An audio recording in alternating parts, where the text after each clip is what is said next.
debate live. I'm your host, Nathan Oakley, and if you are new to this channel, if you do join, please don't swear. Me taking a giant shit on this wanker who's now interrupting me. Because I was muted. Yeah, shut up, dickhead with a globe belief. And then immediately wamble through the top of me. Yeah, wanker. Piss off. My name is Nathan Oakley. Address me as Sir. So that delightful little bundle of famous British sunshine that we've all heard so much about was Sir Nathan Oakley, a flat earther notorious across the internet as a horrendous, grifting, toad-faced liemonger. But I do have to admit that it was pretty amazing to see his maladaptive, antisocial, internet brain-rotted pathology turned against his fellow flat earther, Witsit Gets It, the other day after Witsit returned from Antarctica, where he, as a flat earther, witnessed something that he had previously said was impossible on a flat Earth: the 24-hour circling of the sun in Antarctica over his head. And now Witsit, as well as the rest of the flat earth community, is struggling to come up with some kind of stupid pseudoscientific nonsense explanation to somehow answer how they could have observed this. And Witsit contributed to making the entire flat earth community look somehow even dumber. Not that they needed his help with that. And in response, he goes on to Nathan Oakley's stream, and Oakley had a few choice words for our flat earth friend Witsit. When we've tried to help you in advance of you doing this disastrous event, you've scorned me and called me a grifter, end quote you. So get lost. Enjoy the absolute deserving ridicule that you'll now receive on that circuit that you'll give us the receipts for. I'll count them off as they mock you and ridicule you as you babble shit trying to explain this. We gave you advice before you went. What was the advice that I shouldn't have gone? No. No. As I say, good. I'm pleased you've gone. Enjoy the ridicule you will now receive when you go on these big channels you've got lined up. You'll be there to be ridiculed. And when you offer your answer, which you've given us thus far as making up a load of new shite, I'll enjoy them ridiculing you for it. Because what you've just told us is you'll make up a load of shite with a new model that can explain it. Okay, well, I look forward to hearing it. I couldn't have said it any better myself. Nathan Oakley actually seems to have quite an accurate and astute understanding of both Witsit's grift and the flat earth grift more generally, because obviously he is very much a part of it. And lots of people do say that Nathan Oakley is just acting and is a grifter. And sometimes when you hear the way that he describes other flat earthers and what he thinks about them, it kind of does seem like he's in on the grift, doesn't it? There's the cultists of flat earth who believe in things like domes, ice walls, azimuthal equidistant projections, and they're all nutters. So yeah, Nathan Oakley is likely the most toxic and cynical troll in the entire flat earther cinematic universe at this point. So it was basically like a rite of passage that I hop into his stream when he opened it up on the Politics Discord server, and I see how long I could engage with him in good faith before I get inevitably server muted. I mean, who could mute this face? Well, I felt a bit like Jane Goodall amongst the chimpanzees. I mean, Nathan Oakley truly is a king among the chimps, throwing his dung at the others to keep them all in line. He struts upon his throne of flurf, lording over the mute button with tyrannical abandon. Now, unfortunately, I initially joined the Discord server before Nathan had started going live and recording, so I don't have any of the initial footage of our conversation. So just to summarize it briefly, Nathan claimed that the gas in our atmosphere should all leak out into space according to the second law of thermodynamics, which I hear from every flat earther and creationist and every conspiracy theorist. They love the second law. And so I brought up the fact that, well, Earth's gravity contains the gas pressure of our atmosphere, and I tried to start a dialogue with him with a polite foundation of agreement, hoping that maybe we could all agree on the general idea that attractive forces between molecules can contain fluid pressure. That's all. Easy, right? I mean, everybody should be able to agree with just that general principle. Well, of course, Nathan immediately began an insulting, rage-fueled tirade and accused me of every name in the book and how I don't understand anything at all. So, before I press play on this debate clip, does anybody have any final guesses for how long I can talk with Nathan Oakley in good faith on my part? I wanted to try to see if I could be friendly and polite, how long it would take before I would get server muted. So, any final bets, place them now, and let's begin. Okay, can you demonstrate the gas pressure without container then? If you would like for me to demonstrate gas pressure without a container, then you can look at the Because pressure in human history, nobody did. In human history, nobody did it. Now you will get the Nobel Prize. Listen to what he said. He used the atmosphere. So you want me to just look up, right? Good job. It's begging the question. Easy. Sorry, so it's begging the question. The air doesn't take a sphere shape, though, does it? So that's begging the question that air would arbitrarily. I'm still talking, sir. Is this you being your reasonable self that you asked? Is this you being reasonable while you talk through me, rebutting you? So I refute what he says, and he immediately starts chanting through me. No, sir. Air does not take sphere shapes. That's begging the question. You automatically assume that your gas, in your worldview, arbitrarily takes a sphere shape around a globe. You said atmosphere. That's oxymoronic. Gas doesn't take sphere shapes for you to assume that you've got a gradiated atmosphere. That's begging the question.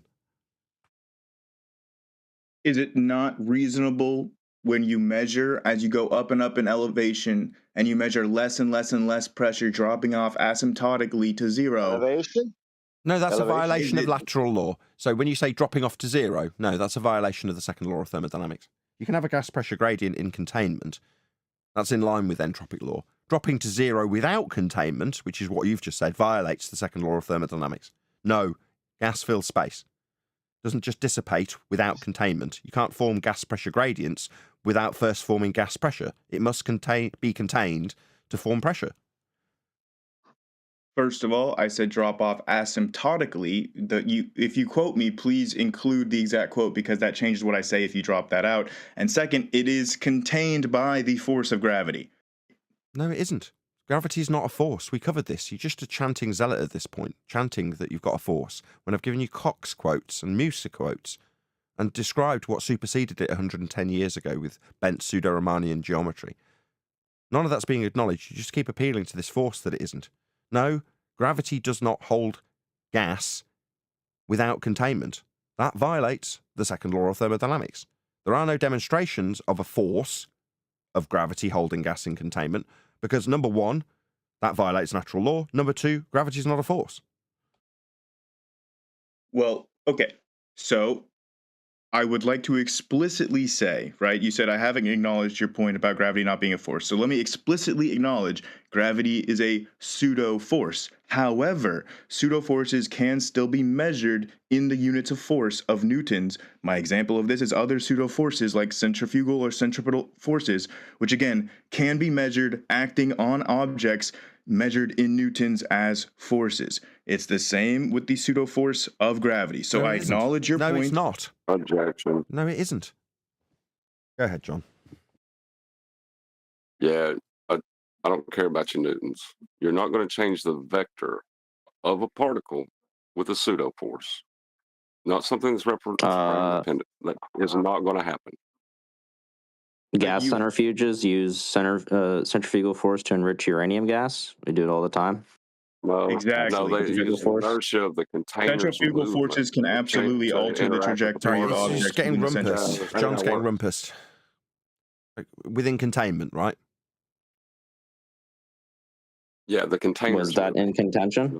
There's not a force. Oh my There's God. not a centrifugal force acting on the gas. That's not happening. Really? Because from the NRC, they say that they use centrifugal forces to enrich uranium gases. So do you disagree with the entire nuclear industry? In containment. Do you want to tell them that they don't use centrifugal forces? In containment. Yeah, the sky's not a vacuum. Yes, that was not in Yeah, I'm contention. responding to you. The sky's not a It is. vacuum. I'm responding, asshole. Is it me, or is it me responding with you yammering through the top of the response? Yeah, because you can feel it coming. Yeah, your example has containment, though, doesn't it? I know, but the Yes, claim so the was sky that is not a pseudo-forces- vacuum, Okay. asshole. You don't need to yammer through you affirming that which we're arguing about, which you're trying to whistle past. Yeah, so we'll need containment then. Sup, losers? I'm responding to the on? claim that pseudo forces do not affect the vector of gas. I couldn't That give a was the crap. claim I was responding to. Pseudo-gravity doesn't hold gas in a sphere shape. Oxymoronic sphere-shaped gas, that's atmosphere, is an oxymoron that won't be achieved with a force of gravity because gravity isn't a force. It's not going to change the vector of Nathan, gas can I ask you a particles. I'm getting yammered through again. I asked in the pre-show, why do we have to put up with this shit from idiots who are wrong? No, this idiot's just wrong. Pseudo forces don't change the vectors of gas. John's pointed that out. It's been completely ignored. Now we're talking about some other example that's got a container. So we will absolutely need containment to form pressure for gases. That is the point. The sky vacuum's debunked. You can't have gas pressure without containment. Your example has containment. Nathan, I have a question if I can ask. So using the framework of Einstein's gravitational field equations, have you looked at how much gas you would need in order for that amount of gas to be held together by the force of gravity? It's not a force. Einstein's Oh my equations? God. Are you dense? Pseudo force. Sorry, Sorry, there's no it's just effect policing the language that a at this point. pseudo force is going to have on the vector of a gas particle.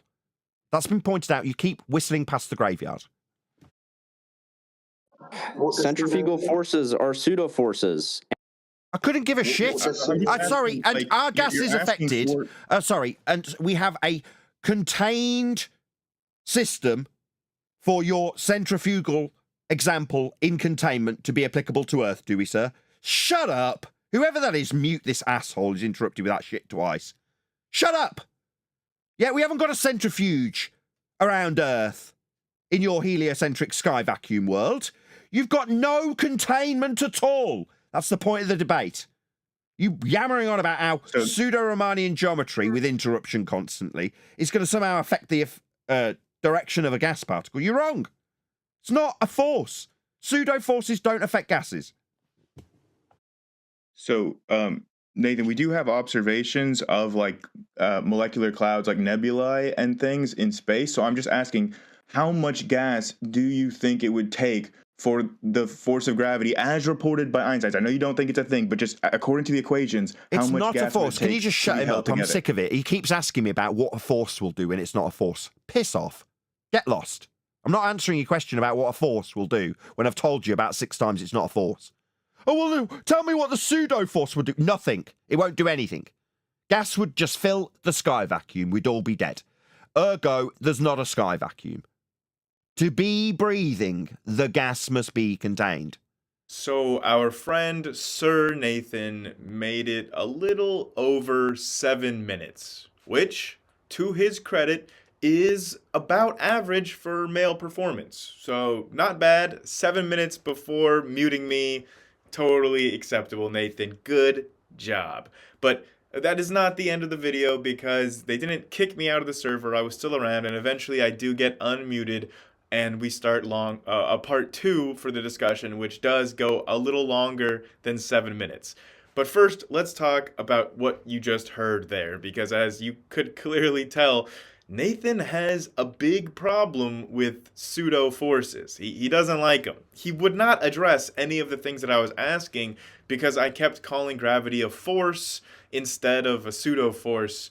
And even when I corrected myself, that still didn't seem to matter. He would just say, well, pseudo forces aren't real and therefore they can't do anything or have any effect. And I tried to bring up the fact that other pseudo forces like centrifugal forces are measurable when you're in that non-inertial reference frame. Perhaps I should have been more specific, but I'm just trying to get out as much as I can before I get talked over and muted, because I don't know if you noticed this, but I'm not sure if there was even a single sentence that I was able to finish speaking. Like, every single time I tried to talk, Nathan Oakley spoke over me or just flat out muted me before I could finish speaking. So I'm just trying to get it out as much as possible. But the point is that in a non-inertial reference frame, you can measure pseudo forces in newtons, which are the units of force. Think about when you're in one of those machines that's going around and you're feeling a force pinning you to the back wall, right? You're feeling it. You can measure that force in newtons when you're in that centrifuge. So that's my point, is that when we're in the Earth's gravity, you can measure the Earth's gravity in newtons.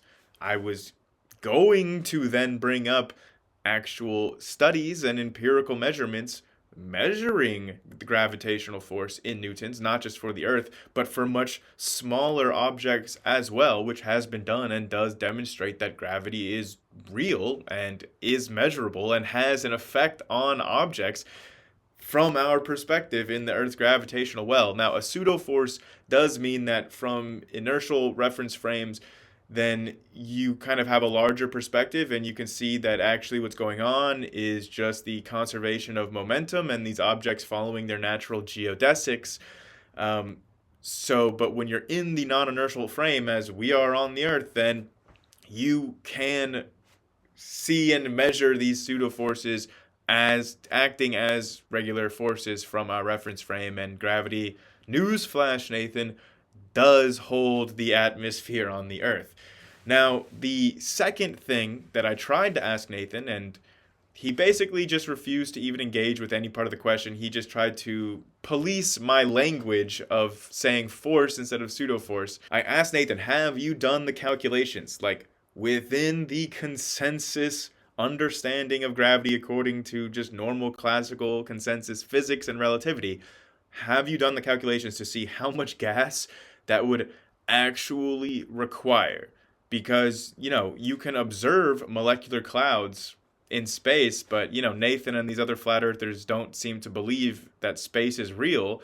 But when we look out into space, we can see clouds of gas contained by their own force of gravity. The issue is that these molecular hydrogen gas clouds are incredibly massive, like much more massive than the total mass of the whole Earth. So and the size of them is bigger than the Earth. So there's not like we can just replicate a gravitationally bound gas cloud here on an Earth experiment. The amount of gas required is like more than the total mass of our sun. Not just the Earth, but our sun. Okay, molecular gas clouds is where the gas condenses to form stars in the first place. So the amount of gas required for these molecular clouds to be bound together gravitationally is incredibly immense. So the thing that Nathan is asking to be demonstrated is like physically impossible to demonstrate on Earth. There's not enough mass on the Earth to demonstrate it.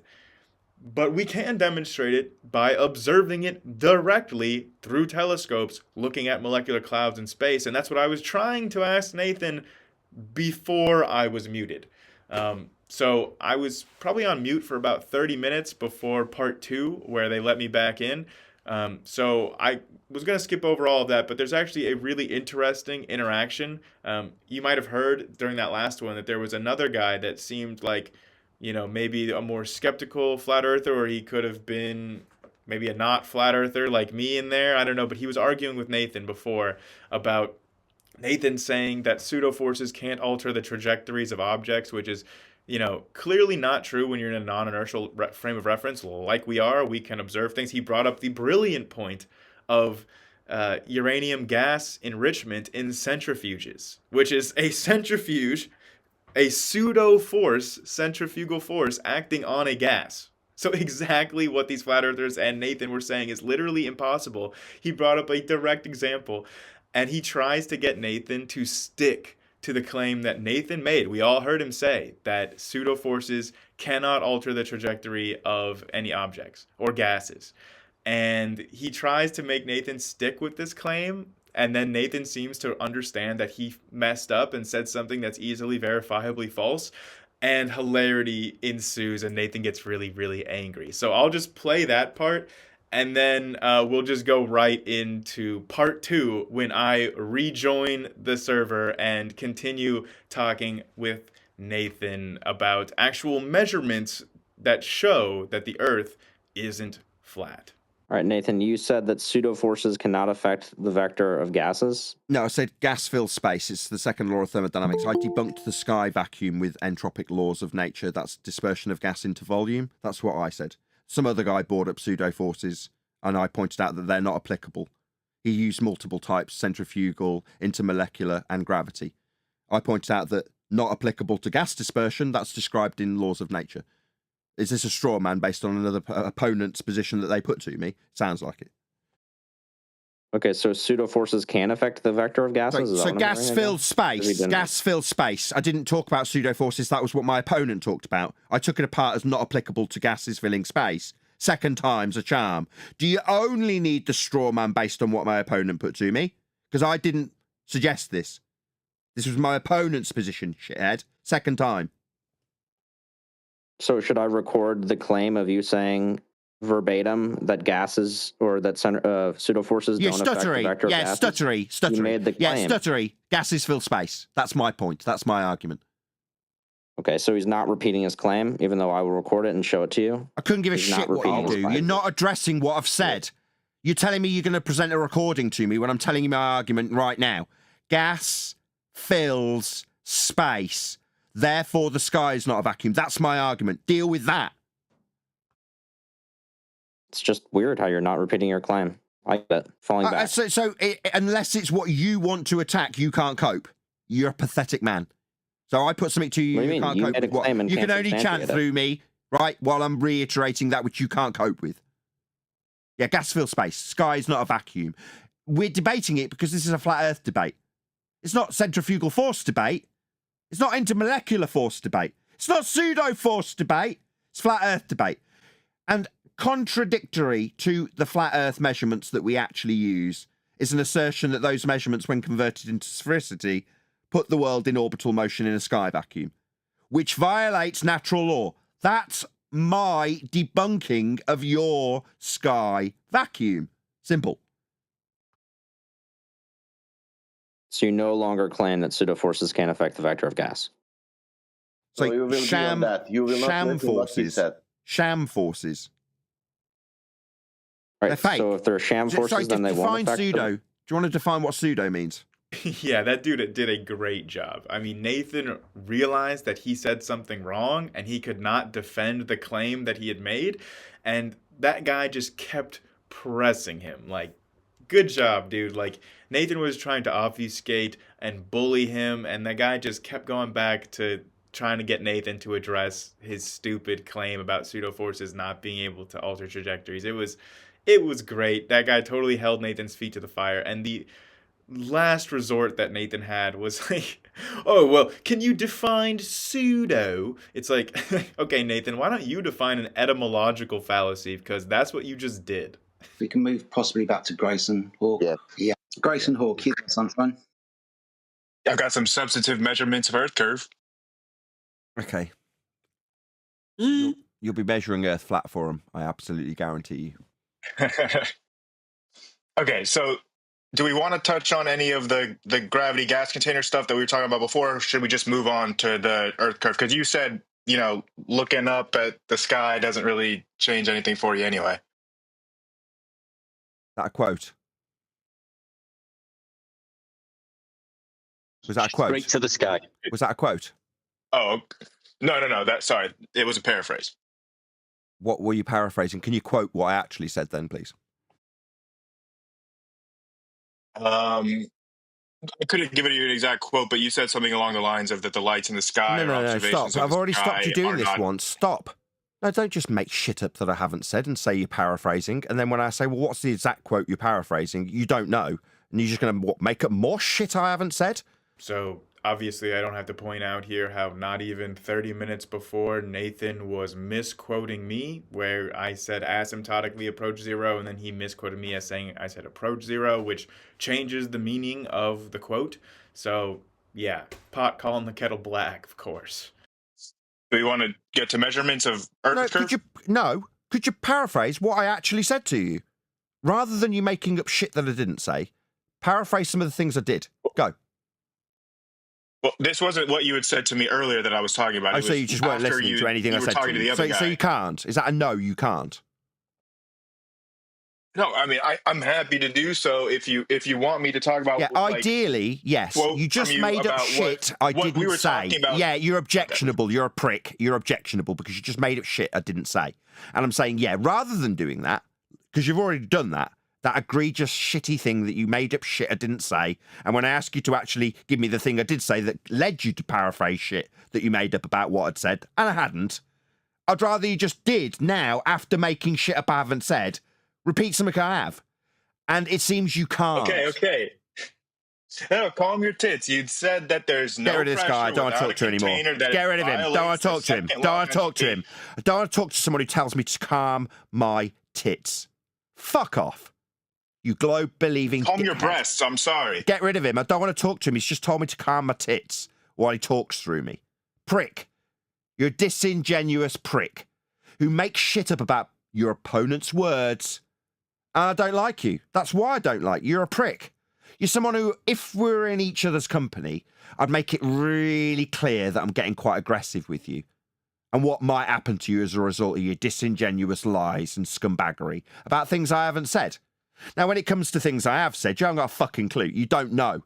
Because you haven't listened to anything I've said to you. I already know that. Another reason I don't want to communicate with you. Because when asked, can you paraphrase something I actually did say to you back? No, you can't. Yeah, okay. Okay, that one was on me. I kind of forgot about that part of the conversation, but yeah, that was on me. I promised that I wouldn't swear and that I'd be polite and friendly, and I let it slip. I accidentally told Nathan to calm his tits. Instead, I'm sorry. I apologize for the profanity. Again, should have said for him to calm his breasts.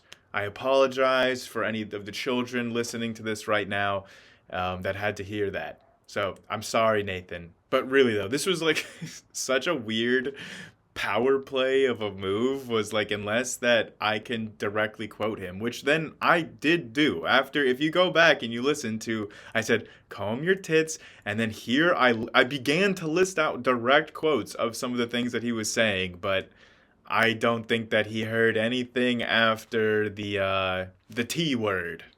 And you might think, oh, is that the end of the discussion? Well, no, actually, because luckily I had a flat earther guardian angel in the server who interceded on my behalf. May I make a plea on his behalf that we move on to the Earth curve measurements, since that would be relevant to the conversation? Fair enough.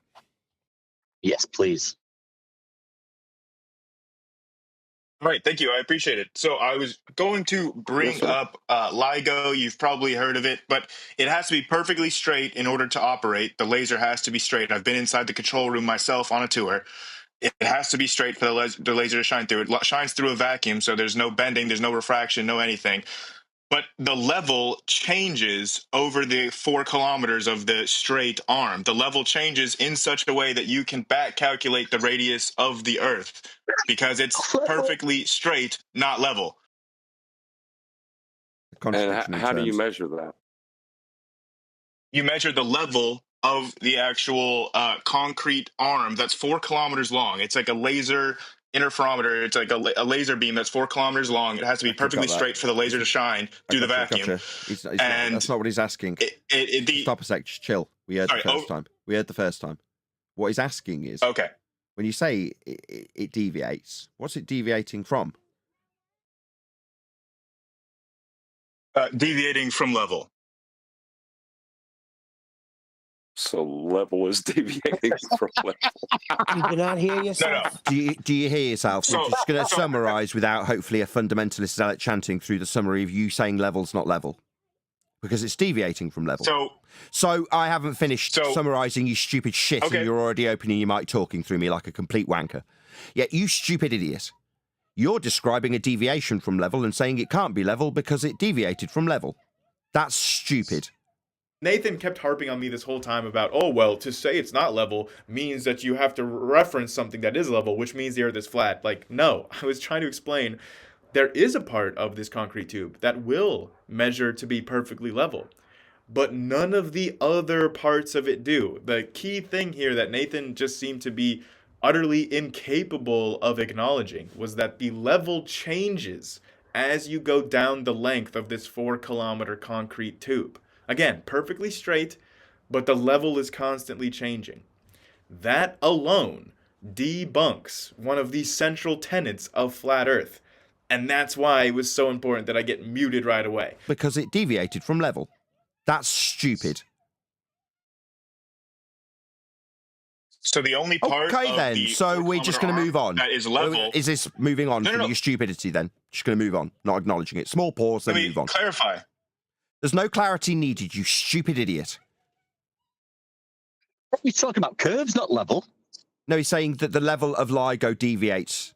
And how does he know? Well, because it deviates from a reference that is level while he interrupts that devastating idiocy being repeated again. He interrupted this reasonable man that's not what I was saying. That asked if he could be reasonable and tolerant with us.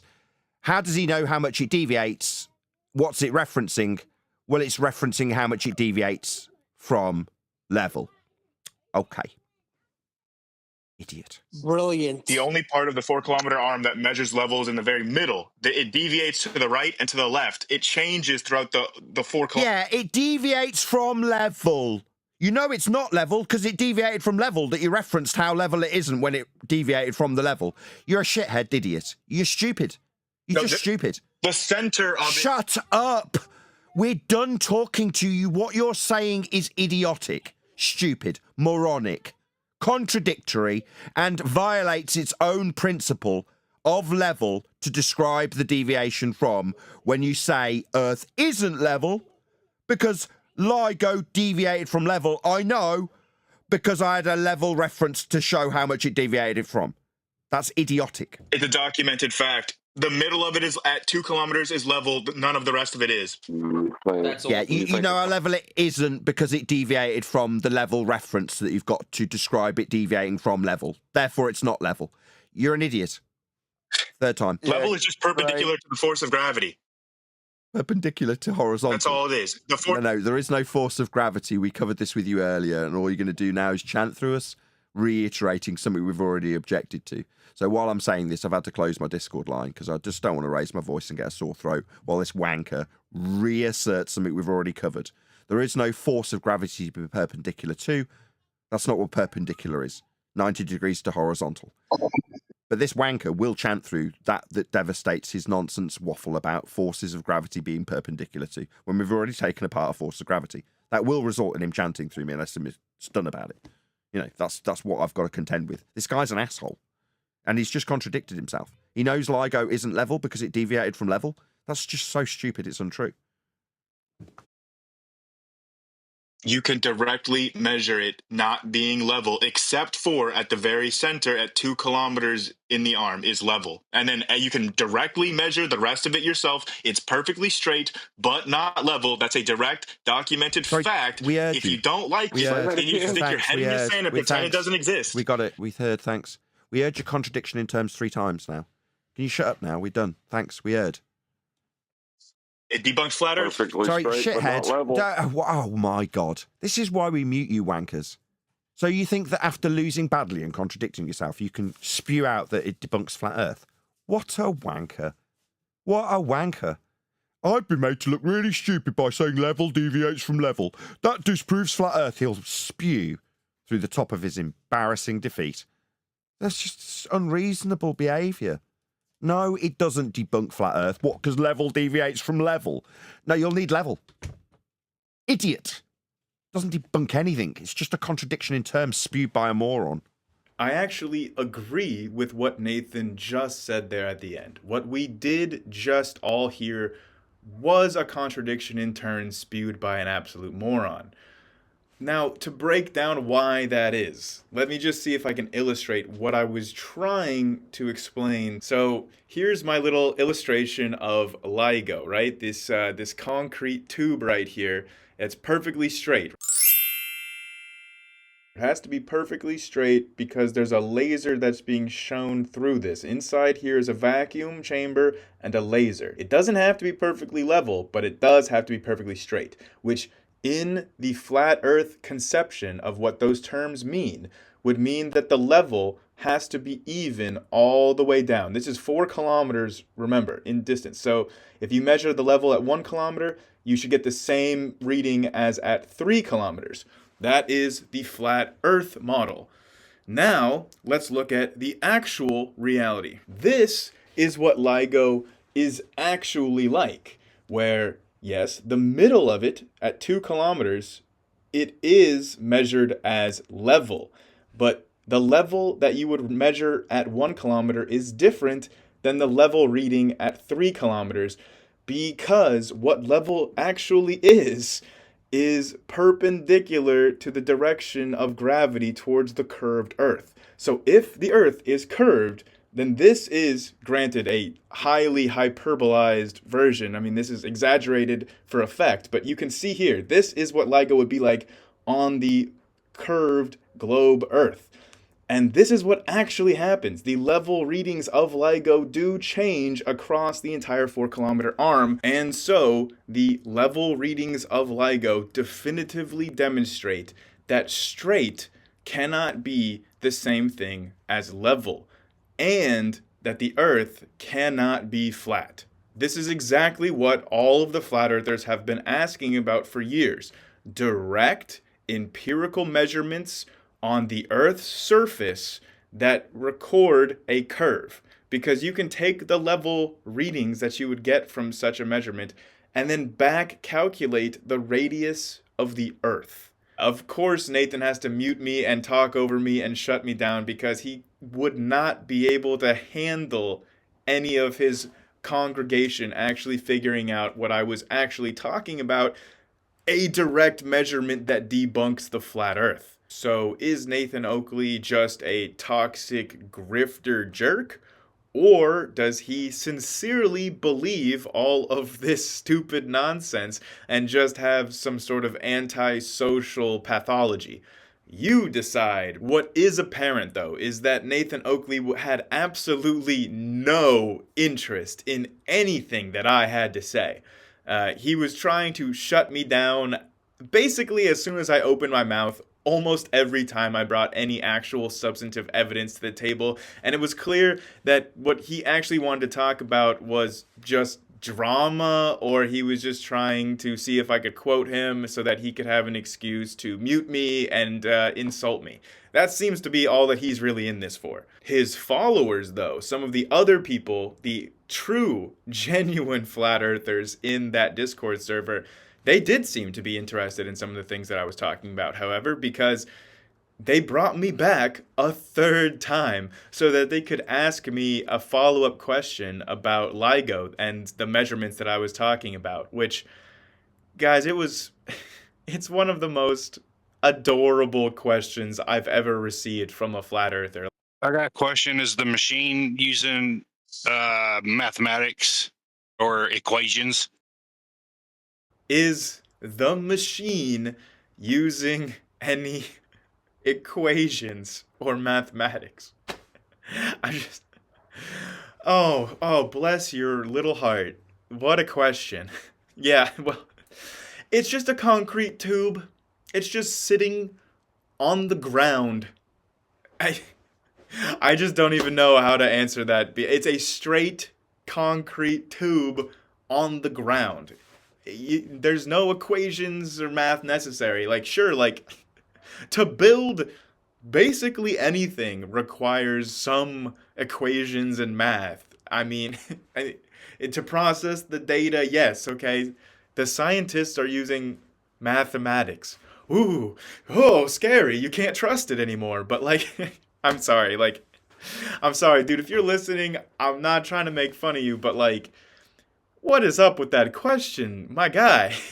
Like, what could you possibly have been getting at with that question? Like, if there was any kind of math involved at all, then the entire endeavor just is suspect and can't be believed, or I don't know, man. Go out there, and look at yourself. You can see it, you can touch it. It's a big old concrete tube that's perfectly straight, and it's not level. Is the machine using mathematics or equations? I A don't know. machine? No, it's just a straight concrete tube. Who cares? You're going to need a horizontal plane of reference. That would be level for it to deviate from. To describe the description you're appealing to, you need level in the first instance to have it deviating from. But you're trying to violate level in your description so that the level the laser must be isn't really level. And you know how level it isn't because you can show how it deviated from the level. That's a lot of levels that you need. You need a flat earth for this. For God's sake. Nathan, you and everybody listening can go there yourself. They're open to the public on Saturdays. Measure it yourself. You can see it's a perfectly straight concrete line. And if you measure the level, it's going to change. Welcome to Flat Earth. Thank you very much. Yeah, if we measure the level, we're going to need a horizontal plane of reference to describe the deviation from it, aren't we? Yeah, only the... Yeah! See how quickly we heard the little yep? Really quick, that acknowledgement. Yeah, we're going to need a flat Earth for this, dickhead. We're done with you. Stop No, you aren't. babbling through the conclusion. This you is don't a need to direct fundy measurement that mute the me Earth like you're cannot be doing. flat. It's another time where this chanting zealot's going to have the line closed. I don't want to spare my voice. I don't want to shout through this wanker who's in pain. Yeah, because he's been defeated. He's spewed his nonsense, waffle. He's conceded how we'll need a horizontal plane of reference to describe the deviation from it. Yep. And then immediately wamble through the top of it. Yeah, wanker. Piss off. Hopefully some of the things that I'm saying germinate in the minds of some of Nathan's audience, but honestly, I cannot even understand the mindset of any of the people that genuinely take this guy seriously and subscribe to him and watch his content. I mean, even if you agree with the things he's saying, I mean, he's just such a vile, toxic, and hard to listen to individual that I cannot possibly imagine spending any greater amount of time with him or listening to him than I did to record this video. So no, I don't really see myself ever talking to Nathan Oakley ever again, but it was genuinely pretty entertaining to listen to his maniacal tirades even when I'm on the receiving end of them. So if you thought it was pretty entertaining, please do like this video and subscribe for more debates with more pseudoscientists, flat earthers, young earth creationists, climate change deniers, the whole gambit. If you know any pseudoscientists, send them my way to talk to me, and hit that bell. Stay tuned for more.